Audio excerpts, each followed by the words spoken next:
So today the topic which we are going to discuss is pancreatic cyst. तो pancreatic cyst होता क्या है?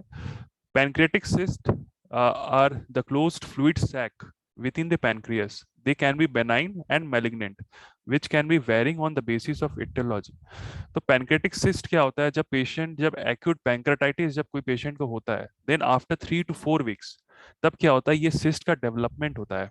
ठीक है. If a patient comes with a acute pancreatitis after 3 to 4 weeks, वो क्या होता है? वहाँ पे एक cyst का development होता है around the pancreas. तो ये cyst कैसे formation होता है कि जब पैनक्रियास में जब इन्फ्लामेशन प्रोसीड्यूर जब चलते रहता है, तो उसके बाद क्या होता है, जब फर्दर पैनक्रियास जब 3 to 4 वीक्स जब टाइम जब टाइम निकल जाता है अराउंड 3 to 4 वीक्स के बाद, वहां पे क्या होता है, आस्ते आस्ते पैनक्रियास नेक्रोसिस के स्टेज में जाने लगता है. वहाँ का ब्लड सप्लाई हैम्पर होता है, वहाँ पे इन्फ्लामेटरी मीडिएटर्स आते हैं. उसके बाद क्या होता है, पैनक्रियास के आसपास पैनक्रियास के आसपास सिस्ट का फॉर्मेशन होने लग जाता है. तो ये सिस्ट बेसिकली कब फॉर्मेशन होता है कि यहाँ पे नेक्रोसिस, मान लो कि एक पर्टिकुलर एरिया में पैनक्रियास का नेक्रोसिस हो रहा है, साथ में क्या होता है, मैक्रोफेजेस, फिर कुछ पैनक्रेटिक डाइजेस्टिव एंजाइम्स के कंटेंट जैसे कि एमाइलेज, ठीक है, वो इन्फ्लामेटरी मेडिएटर्स, यहाँ पे क्या होता है, नेक्रोसिस होने के बाद ये सारे क्या होते हैं, एक जगह पे एक्युमुलेट होकर के आस्ते आस्ते क्या होता है, इसके सराउंडिंग में एक लाइनिंग क्रिएट हो जाता है. ये लाइनिंग जो होता है, इसको ये कवरिंग के अंडर ही ये सारे नेक्रोटाइजिंग मटेरियल, फिर तुम्हारा जितने मैक्रोफेजेस है, ठीक है, ये एक लाइनिंग के अंदर ये एडहियर हो जाते हैं. फर्दर क्या होता है, यहाँ पे एक फ्लूइड सैक डेवलप हो जाते हैं. तो ये एक सैक कब बनता है, जब यहाँ पे कोई एक नेक्रोटाइजिंग टिश्यू या डेड टिश्यू जो होता है उसके अंदर एक जब फ्लूइड फिल्ड क्लोज सैक का डेवलपमेंट हो जाए. तो ये जो लाइनिंग है, ये लाइनिंग होता है, इट कैन बी एपिथेलियल का लाइनिंग और ग्रेनुलेशन टिश्यू का लाइनिंग. तो स्यूडो मीन्स क्या होता है, pseudocyst is the most common cyst which is found during the occurrence of pancreatic cyst. Pancreatic cyst can be true cyst और pseudocyst.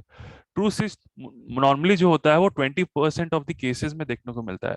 Most common जो pancreatic cyst देखने को development मिलता है वो होता है अराउंड 80%. तो स्यूडोसिस्ट मतलब, स्यूडो का मतलब ही है कि फॉल्स.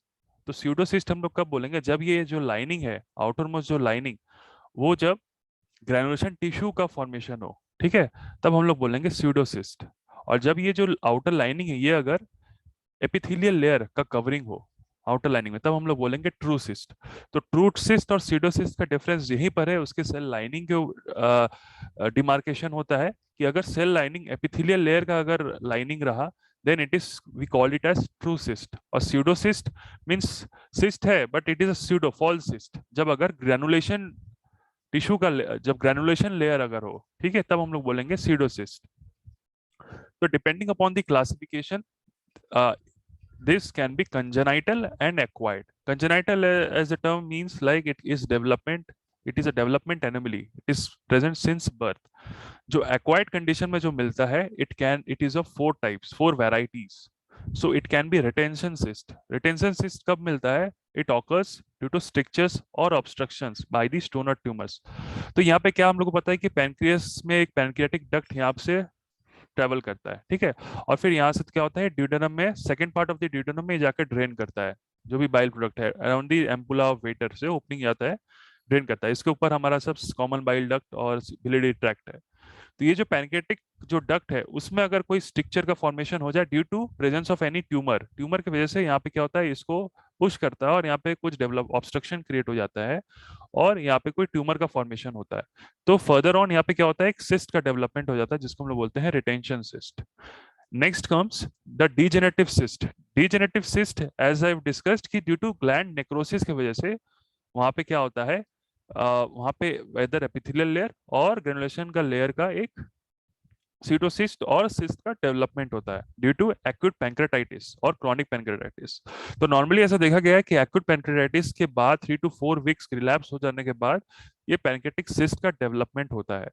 तो पैंक्रेटिक सिस्ट का मतलब क्या होता है, अराउंड 3 to 4 वीक्स में, आई एम रिपीटिंग अगेन, कि वहां पे क्या नेक्रोटाइजिंग नेक्रोसिस होने लग जाता है पैनक्रियास का. फिर उसमें क्या होता है, आस्ते आस्ते वहां पे एक फ्लूइड का सैक का एक डेवलपमेंट होता है, ठीक है, और वहां पे जब लाइनिंग जब लाइनिंग वहां पे अगर ग्रेनुलेशन टिश्यू का हो then we call it as pseudocyst, और जब एपिथेलियल लेयर का हो then it is called as true cyst.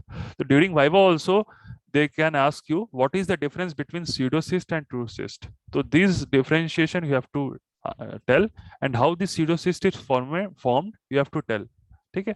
तो next the second the cyst is known as degenerative cyst. ठीक है. The third variety is the proliferative cyst. Proliferative cyst कब बनेगा? जब mainly due to any case of tumor. Okay. And number 4 variety is the parasitic cyst. This cyst is developed due to hydatid cyst. ठीक है. These are the 4 varieties of cyst which is mainly formed. So next comes the about the another classification on the basis of pathology. So true cyst around 20% of the cases, and pseudocyst. Pseudocyst को हम लोग एक तरीके से एक organised necrosis necrotic tissue भी बोल सकते हैं. हाँ, pseudocyst can be also call it as an organized necrotic tissue. Organised क्यों बोले? क्योंकि वहां पे एक ग्रेनुलेशन टिश्यू का एक लेयर लाइनिंग हो रहा है. ठीक है. और उसमें एक नेक्रोटिक, इसके अंदर क्या है, सारे नेक्रोटिक टिश्यू है पैनक्रियास के. ठीक है. तो this is why it is called, it is also known as, और rather we call it as organised necrotic tissue. ठीक है. ये सीडोसिस्ट हम लोग बोलते हैं. तो और ये होता है 80% of the common, most of the common cases में 80% चांसेस ज्यादा इसमें रहता है सीडोसिस्ट का फॉर्मेशन में. और ट्रू सिस्ट क्या होता है? जो एपिथेलियल लाइनिंग हो, लेयर का लाइनिंग हो, उसको हम लोग बोलते हैं ट्रू सिस्ट. तो मोस्ट इन द केसेस सिस्टोएडिनोमास और सिस्टोएडिनोमा कार्सिनोमास में चेंजेस हो सकते हैं. तो इट कैन ऑल्सो मतलब ये जो सिस्ट है ये मैलिग्नेंट भी हो सकता है आगे चल के अगर अनट्रीटेड रहा तो. ठीक है. तो सिस्टोएडिनोमास और cyst adenoma carcinoma, most of the carcinoma जो ग्लैंड का होता है it is an adenocarcinoma variety. ठीक है. तो this is the main definition and classification of the pancreatic cyst. तो होता क्या है? Next we come into sign and symptoms. Usually when these cysts remain small in size, they are asymptomatic. ये जो cyst होता है normally क्या होता है? जब ये less than 6 सेंटीमीटर का हो then it is remains asymptomatic due to small in size. ठीक है. and patient क्या होता है? आस्ते आस्ते अपने आप ही वो जो cyst है वो heal हो जाता है. ठीक है. And the most common symptoms, क्या क्या सिम्टम्स अगर पेशेंट को मिल सकता है अगर ये सिस्ट प्रेजेंट रहा? तो most common symptoms includes nausea. ठीक है. Weakness, jaundice, obstructive jaundice. Why we are getting obstructive jaundice? Because if this cyst obstructs the pancreatic duct. ठीक है. ड्यू टू, इफ मान लो अगर यहाँ पे सिस्ट हुआ, when it obstructing this pancreatic duct due to some cyst formation, तो यहाँ पे क्या होता है? बाइल का स्टैसिस हो जाता है. पैनक्रियाटिक जितने सारे एंजाइम्स है, ठीक है, वो स्टैसिस हो जाता है. फर्दर जो होता है यहाँ पे इसका बाइल जो है वो ड्यूडेनम में ड्रेन नहीं होता है, as we have discussed yesterday also, कि जो यहाँ पे जो एंजाइम्स है, ठीक है, वो ड्रेन नहीं होता है यहाँ पे ड्यूडेनम के एरिया में. तो यहाँ पे क्या होता है? फर्दर इन्फ्लामेटरी मीडिएटर्स आ जाते हैं और इन्फ्लामेशन क्रिएट करते हैं. Due to presence of digestive enzymes यहीं पे इन्फ्लामेशन करा देते हैं.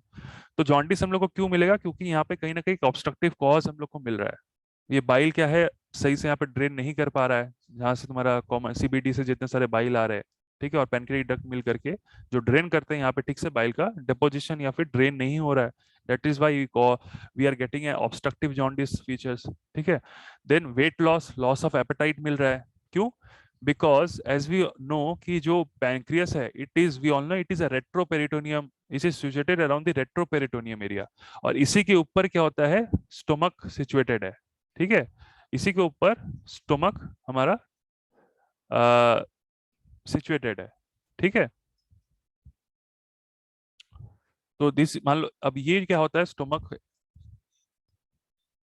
अब इसी के पीछे क्या होता है? रेट्रोपेरिटोनियम एरिया में स्टोमक, रेट्रोपेरिटोनियम पैनक्रियास सिचुएटेड है, और इसी में क्या है? स्टोमक है. इसके आगे में स्टोमक सिचुएटेड है. अब क्या होता है? कभी कभार ये जो पैनक्रियास होता है, अब इसका जब सिस्ट फॉर्मेशन हो जाता है, कभी कभार ये जो स्टोमक का जो ये है pylorus part, pylorus of the stomach, ये इसको ऑब्स्ट्रक्ट कर देता है. अगर इसके पीछे अगर सिस्ट क्या होता है? ड्यू टू प्रेशर कभी कभार ये इसका पाइलोरस ऑफ द स्टोमक को ऑब्स्ट्रक्ट कर देता है. Then it changes into gastric outlet obstruction, जिसकी वजह से जो आउटलेट है इसका ऑब्स्ट्रक्शन कर देगा. फूड क्या होगा? यहाँ पे ज्यादा स्टैसिस होगा, फूड का एक्युमुलेशन होगा. ठीक है, फूड का इधर फर्दर डाइजेशन प्रोसेस नहीं होगा, there will be gastric fullness, ठीक है, गैस्ट्रिक का फुलनेस होगा, एपिगैस्ट्रिक फुलनेस रादर। तो पेशेंट विल प्रेजेंट, पेशेंट को एनोरेक्सिया होगा, वो लॉस ऑफ एपेटाइट होगा, उसको भूख नहीं लगेगा सही से, ठीक है। There will be further weight loss का सिम्टम्स आएगा, ठीक है, ड्यू टू gastric outlet का obstruction because pancreas is situated around the retroperitoneum part, and since जब वहाँ पे cyst का development होता है, it somehow it obstructing the pylorus part of the stomach, that's why there it is giving a future of gastric outlet obstruction, जिसकी वजह से क्या होता है, ये obstruction हो जाता है pylorus part of the stomach, further ये आगे डिडोनम जेजुनम पार्ट में नहीं जाता है, जिसकी वजह से यहाँ का फूड का स्टैसिस हो जाता है, और पेशेंट कंप्लेन करता है there is a gastric fullness और there will be loss of appetite, patient will not eat food because यहाँ पर फूड का स्टैसिस हो जाता है, और पेशेंट फर्दर ऑन यहाँ पर वेट का लॉस का एक सिम्टम्स देखने को मिलता है। तो I hope this point is clear to all. Then there will be a recurrent pain in the upper part of the abdomen. तो एब्डोमेन के around the upper part of the abdomen there will be a pain present, and since there will be a vomiting also sometimes because यहाँ पे gastric का fullness है, then patient can present as a vomiting, vomiting वो जो abdominal में जो content है उसको वो वॉमिट करके बाहर निकाल देता है। और क्या होता है, Kehr sign positive, this is a this is a sign which we get. Kehr sign क्या होता है, around a particular point around the left shoulder में एक पर्टिकुलर पेन मिलता है, सेंसेशन मिलता है, क्योंकि वहां पे जो फ्रेनिक नर्व सप्लाई होता है जो डायफ्राम से होकर के जो लेफ्ट शोल्डर में जाता है वो स्टिमुलेट होता है, ठीक है।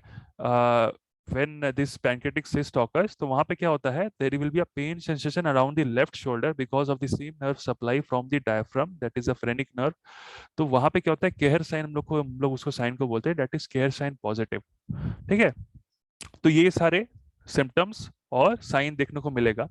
if normally जो cyst होता है is it is not palpable if it is small in size, when this cyst is larger in size then it can be palpated, ठीक है, वो palpate होता है। तो डायग्नोसिस में हम लोग क्या करते हैं, डायग्नोसिस में we give a blood test of amylase levels में नॉर्मली चेंजेस मिलता है, that is very much high मिलता है in most of the cases.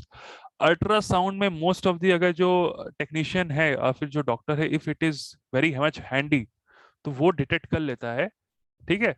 Normally 85% of the cases में डिटेक्ट हो जाता है, but since it is retroperitoneum में सिचुएटेड है एंड अबव उसके स्टोमक सिचुएटेड है, तो समहाउ कभी कभार अल्ट्रासाउंड में डिटेक्ट नहीं होता है, ठीक है। तो then the main gold standard investigation is the CT scan, MRI और MRCP। MRCP also is the gold standard investigation that we do, ठीक है। It can be easily described by the localization, इसमें हमको localize particular location मिल जाता है cyst का, and size cyst का मिल जाता है, ठीक है। हम लोग ERCP प्रोसीड्योर भी फॉलो कर सकते हैं, उसमें हम लोग को क्या मिलेगा, यानी पैंक्रियाटिक डक्ट एनाटॉमी हमको समझ में आ जाएगा, ऑब्स्ट्रक्शन है या नहीं है, क्योंकि वी हैव सीन यहाँ पे ऑब्स्ट्रक्टिव कॉज भी हम लोग को देखने को मिल रहा है, this is retention cyst. Then हम लोग को यहाँ पे स्ट्रक्चर्स का फॉर्मेशन है या नहीं है ये देखने को मिल जाएगा, any communication with this cyst cavity है या नहीं ये देखने को मिल जाएगा, we can appreciate in ERCP, ठीक है। तो ईआरसीपी में क्या डिफरेंस है, ERCP we are going endoscopically, ठीक है, endoscopic retrograde cholangiopancreatography. Next, what are the complications we can get in भैया केस लेकिन ऑफ। एंडोस्कोपी से तो सिर्फ हॉलो हॉलो वाला चीज दिखता है ना, जहाँ हॉलो रहता है, ये तो इसमें पैनक्रियास में सिस्टर कैसे दिखेगा? नहीं, फिर से बोलो, नहीं समझ आया। बोल रहे हैं एंडोस्कोपी में तो जो हाँ, वो पाइप अंदर जाता है वो तो सिर्फ हॉलो हॉलो पार्ट वाला में जाता है ना, जैसे एसोफेगस में, स्टमक में, वैसे वैसे करके इंटेस्टाइन में, बट लाइक ये नहीं पैनक्रियास वाला कैसे दिखेगा? नहीं, एक्चुअली क्या है, एंडोस्कोपी रेट्रोगेट हमारा बाइल डक्ट में भी जाता है, ठीक है। हम लोग क्या करते हैं इसमें, एंडोस्कोपी रेट्रोगेट मेनली हम लोग पैनक्रेटिक और बाइल डक्ट में ही हम लोग ये वाला फॉलो करते हैं मेनली, ईआरसीपी प्रोसीजर, ठीक है। उसमें हम लोग क्या करते हैं ना, उसके ये मेनली जो हमारा बिलियरी ट्रैक्ट है ये वाला, वहां तक ये एंडोस्कोपी हमारा चला जाता है, और इसके अंदर एक कैमरा फिट होता है, एंडोस्कोपी रेट्रोगेट इंस्ट्रूमेंट कैमरा हाँ रहता है, हाँ और हम लोग ये हाँ। एक अंडर यूएसजी गाइडेड या सिटी गाइडेड हम लोग ये प्रोसीजर फॉलो करते हैं। तो ये मतलब बिलियरी ट्रैक्ट के अंदर जा करके वो डिटेक्ट कर लेता है कि वेनी स्ट्रक्चर प्रेजेंट है या नहीं है, या कोई ऑब्स्ट्रक्शन है या नहीं है ना। ये सिर्फ एसोफेगस तक या स्टोमक तक नहीं जाता है, मतलब ये स्टोमक के लिए जाने के लिए हम लोग को उसमें हम लोग दूसरा इन्वेस्टिगेशन कराते हैं। ईआरसीपी मेनली बना है हमारा कोई भी पैंक्रियास या गॉल ब्लैडर का ऑब्स्ट्रक्शन या स्ट्रक्चर या कोई भी पैथोफिजियोलॉजी हो रहा है, चेंजेस हो रहा है नहीं, तब हम लोग ईआरसीपी फॉलो करते हैं। देखो इसके नाम में भी है cholangio, cholangio means bile, bile duct, and pancreato means pancreas के बारे में। उसका अगर हम लोग इमेज जब देखते हैं तो ईआरसीपी प्रोसीडर से ही main is the investigation of choice, हम लोग ईआरसीपी प्रोसीडर फॉलो करते हैं, है ना। ओके भैया। हाँ हाँ। तो कॉम्प्लिकेशंस क्या होते हैं, तो कॉम्प्लिकेशन में इफ द जो होता है, अगर सिस्ट का अगर कैविटी कभी कभार रप्चर हो जाए देन ब्लीडिंग मिल सकता है ना। पेरिटोनाइटिस, इन्फ्लामेशन, इन्फेक्शन मिल सकता है, एज हम लोग अगर वो उसका जो सिस्टिक का जो कंटेंट है अगर वो रप्चर होकर के पेरिटोनियम में चला गया तो वहाँ पे पेरिटोनाइटिस मिल सकता है। एनी बाउल का ऑब्स्ट्रक्शन भी फर्दर ऑन मिल सकता है, ठीक है, अगर उसका जो कंटेंट अगर रप्चर हो जाए।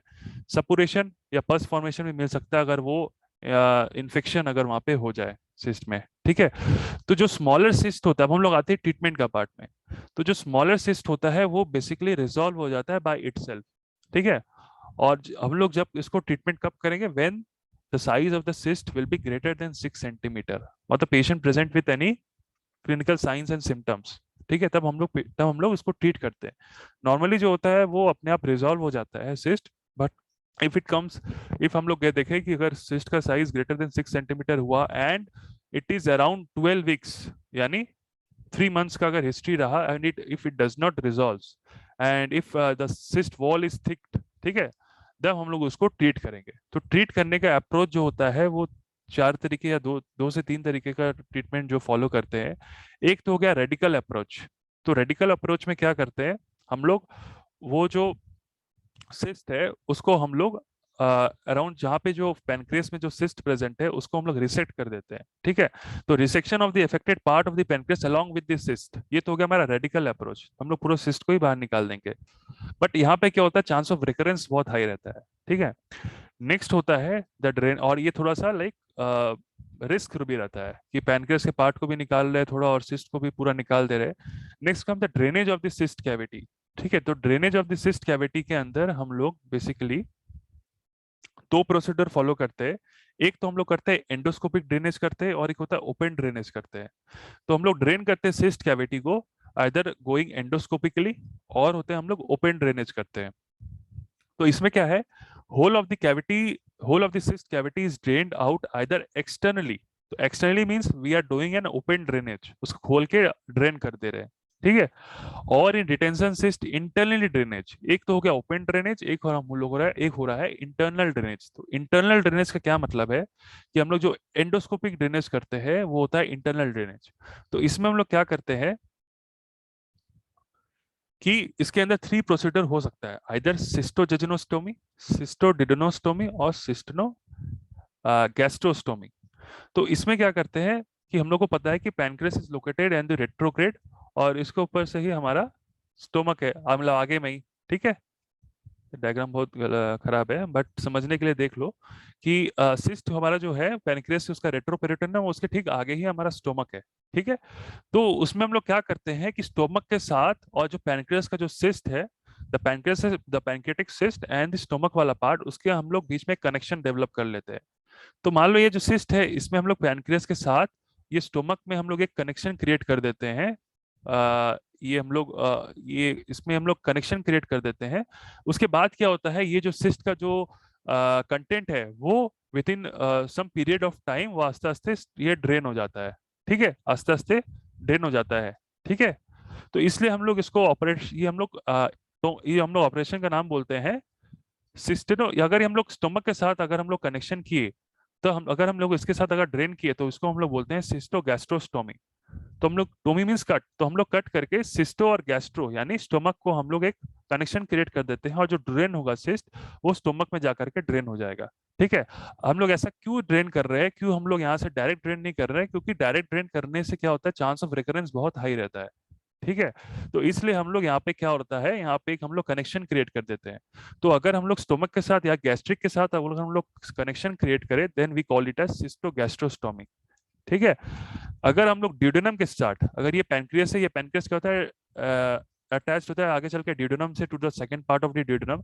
अगर हम लोग ड्यूडेनम के साथ अगर हम लोग कनेक्शन क्रिएट करते हैं तो उसको हम लोग बोलते हैं सिस्टोड्यूडेनोस्टोमी, ठीक है। और अगर इसके आगे चल के जेजुनम वाला पार्ट है, अगर हम लोग जेजुनम के साथ अगर हम लोग उसको क्रिएट करते हैं connection, then we call it as cystojejunostomy. तो ये आता है हमारा एंडोस्कोपिक ड्रेनेज के अंदर, मतलब हम लोग इंटरनल ड्रेनेज कर रहे हैं, ठीक है। एक्सटर्नल ड्रेनेज कर अगर हम लोग करें, या फिर अगर हम सिर्फ सिस्ट का ही ऐसे ही नॉर्मली डायरेक्ट ड्रेन कर दे, तो चांस ऑफ रिकरेंस बहुत हाई रहता है। इसलिए हम लोग क्या करते हैं, ये टॉमी करके हम लोग इसको कनेक्ट कर देते हैं, और ड्रेन क्या होता है, गैस्ट्रिक में चला जाएगा या फिर ड्यूडेनम में पार्ट में चला जाएगा, और ये जो ड्रेन है फर्दर हमारा या फिर जेजुनम में चला जाएगा, अगर हम उस हिसाब से हम लोग अगर सेलेक्ट करें तो ये तीन तरीके से हम लोग इसको ड्रेन करते हैं, that is known as internal drainage of the cyst cavity. Number third is the percutaneous puncture and drainage. तो परक्यूटेनियस जो पंचर एंड ड्रेनेज अंडर हम लोग सीटी एंड यूएसजी गाइडेड हम लोग फॉलो करते हैं। तो परक्यूटेनियस हम लोग ड्रेन करते हैं, उसको पंचर करते हैं, तो वहां पे हम लोग क्या करते हैं, एक हम लोग गॉज निडल लेते हैं, जो परक्यूटेनियस निडल हम लोग लेते हैं, उसमें हम लोग जो सिस्ट है उसको ड्रेन करके हम लोग उसके अंदर हम लोग एमाइलेज का लेवल हम लोग चेक करते हैं। तो इफ अगर एमाइलेज लेवल हमारा ज्यादा मिला, तो हम लोग वी कैन सस्पेक्ट वहां पे कोई इन्फ्लामेशन चल रहा है, या फिर पैंक्रेटाइटिस का कंडीशन था, उसकी वजह से यहाँ पे हमारा सिस्ट का डेवलपमेंट हो गया। एंड हम लोग ऑल्सो चेक करते हैं C levels. C levels is the carcinogenic embryonic antigen levels. ये कार्सिनोमा का मार्कर है। तो हम लोग वो सिस्ट में ड्रेन करके हम लोग ये टेस्ट कर लेते हैं कि अगर ये लेवल रेज्ड रहा, देन फर्दर इसका कैंसर का चांसेस है या नहीं। ठीक है, तो हम लोग इसमें ये चेक कर लेते हैं वेदर इट इज कैंसरस और नॉट, क्योंकि we have discuss earlier it can be benign and it can be malignant also. ठीक है, तो ये हम लोग यूएसजी गाइडेड हम लोग एक परक्यूटेनियस ड्रेनेज कर लेते हैं। ठीक है, and in case of complicated case, complicated मतलब क्या केस, इफ पेशेंट का कॉम्प्लिकेशन लेकर के आया, पेरिटोनाइटिस या ब्लीडिंग विद सिस्ट कैविटी या बाउल का ऑब्स्ट्रक्शन, देन हम लोग फर्दर अप फ्लूइड दे करके पेशेंट को रखते हैं। पेशेंट जब ब्लीड होता है तो हाइपोवोलेम में भी चला जाता है, तो इसलिए हम लोग फ्लूइड बैलेंस भी चेक करके रखते हैं। Then we give patient broad spectrum antibiotics also. ठीक है, तो this is the CT scan, और यहाँ पे हम लोग देखो पैनक्रेटिक सिस्ट अप्रिशिएट हम लोग कर पा रहे हैं। ठीक है, ये कभी कभार ऑब्स्ट्रक्ट कर देता है आगे, स्टोमक का जो पायलोटिक पार्ट है उसको ऑब्स्ट्रक्ट कर देता है, देन वी हम लोग को गैस्ट्रिक आउटलेट ऑब्स्ट्रक्शन देखने को मिलता है। तो पेशेंट कंप्लेन करता है सूडो पैनक्रेटिक सिस्ट या पैनक्रेटिक सिस्ट का, तो गैस्ट्रिक आउटलेट का ऑब्स्ट्रक्शन होने की वजह से there will be a gastric fullness, there will be a loss of appetite, weight loss. ठीक है, और वॉमिटिंग का भी एक हिस्ट्री मिल सकता है, जॉन्डिस है, वीकनेस नौशा तो मिलेगा ही इसमें। ठीक है, और यहाँ पे हम लोग का सूडो पैनक्रेटिक सिस्ट और पैनक्रेटिक सिस्ट खत्म होता है। तो any doubt regarding pancreatic cyst?